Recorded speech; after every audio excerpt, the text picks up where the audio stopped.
their bills, and we will begin with Chair Murkowski. Thank you, Chair Collins, and to Vice Chair Murray for keeping this important and vital appropriations process going forward. I know it's been kind of a long slog this past month. There's just stuff that could derail a good process, but I think your commitment and your leadership directing us has really brought us to a good place. So I'm very, very appreciative of that, as well as your continued and collective desire to proceed in a bipartisan manner with this committee. And in that spirit of bipartisanship, I'm really pleased to be able to be here as we're marking up the Interior, Environment, and Related Agencies Appropriations Bill, and to thank my colleague and my partner in this, Senator Merkley, for what I think we did with a strong, thoughtful bill that can pass the Senate on a bipartisan basis. This is a trust-building exercise, and we have worked with one another as our staffs have, and I appreciate that greatly. Overall, this measure includes $41.5 billion for the Department of Interior, the EPA, the Forest Service, the Indian Health Service, and the arts. Our bill has targeted increases and strategic cuts to meet the commitments to tribes, develop our resources, care for our public lands, fight wildfires, and provide for clean air, water, and soil.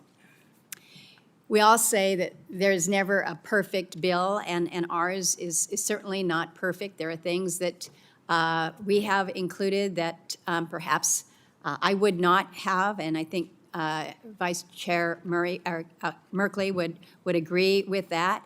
But there's a lot of middle ground here in constructive areas where we have chosen to focus. As has been mentioned, we go a long way towards fulfilling our responsibilities to Indian country with funding for the BIA, the BIE, and Indian Health Service. We maintain the advanced appropriations for IHS. We include full funding of tribal lease payments and contract support payments, while we also provide some very strategic increases in the areas of law enforcement, public safety and justice, community and economic development, healthcare, and probate. We protect our public lands. I hear a lot from colleagues about the National Park Service and making sure that the Park Service can continue to be there for those of us throughout this country and continue to help generate hundreds of billions of dollars in annual economic output, endless opportunities to enjoy the great American outdoors. We also fund the USGS, the Fish and Wildlife Service, BLM, other DOI bureaus. We strike a balance between energy production, conservation, and recreation. Within the EPA accounts, we provide for clean water and state revolving funds within the EPA, maintaining these at 2025 levels. I think the cuts within the EPA account were made thoughtfully and very carefully to ensure that the agency is going to continue to provide environmental protections and remediation programs that help our states, localities, and tribes in their efforts to have clean air, clean water, and clean soil. Within Interior, we also have the arts, and so we demonstrate our support for the arts within this measure. You all know about the Smithsonian institutions. The Holocaust Museum is going to see a small increase for educational programs, which we think are essential at this time of rising anti-Semitism. And then the Forest Service.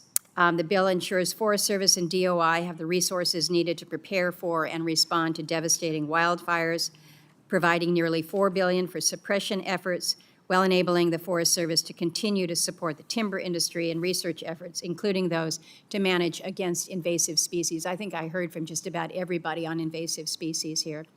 We also go beyond just programmatic funding. We put in place some guardrails, such as incorporating detailed tables by reference.